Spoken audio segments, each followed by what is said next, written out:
সমস্ত চাকরিহারা শিক্ষক আসলে কারা? তারা যোগ্য না অযোগ্য? তার থেকেও বড় কথা, তারা কি মমতা বন্দ্যোপাধ্যায়ের কাছে শান্তির দূত না দাঙ্গাকারী?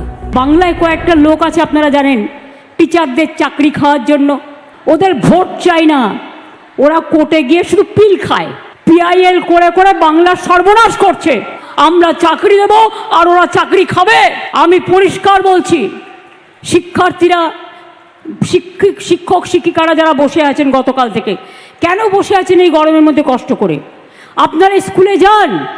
আমি তো আপনাদের বলেছি, সুপ্রিম কোর্টে আপনাদের টাকা বন্ধ করে দিয়েছিল, চাকরি বাতিল করে দিয়েছিল, কিন্তু আমরা তো রিভিউ পিটিশন করেছিলাম এবং তাতে তো আমরা বলেছি যে আপনারা মাইনে পাবেন এবং সিস্টেম অনুযায়ী মাইনে আপনাদের কাছে চলে যাবে।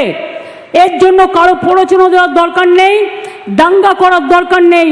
মমতা বন্দ্যোপাধ্যায় বলছেন যে এর জন্য কারো প্ররোচনায় পা দেওয়ার দরকার নেই, এর জন্য দাঙ্গা করার দরকার নেই। এক্সকিউজ মি, মানিয়া, সম্মানের সঙ্গে তারা যাতে নিজের জীবনটাকে অতিবাহিত করতে পারে তার জন্য তারা বসে রয়েছে। আপনি তাদেরকে কি বললেন? যে আপনারা কারো প্ররোচনায় পা দেবেন না, আপনারা কেউ দাঙ্গা করবেন না। এরা কি দাঙ্গা করার জন্য ওখানে বসে রয়েছেন?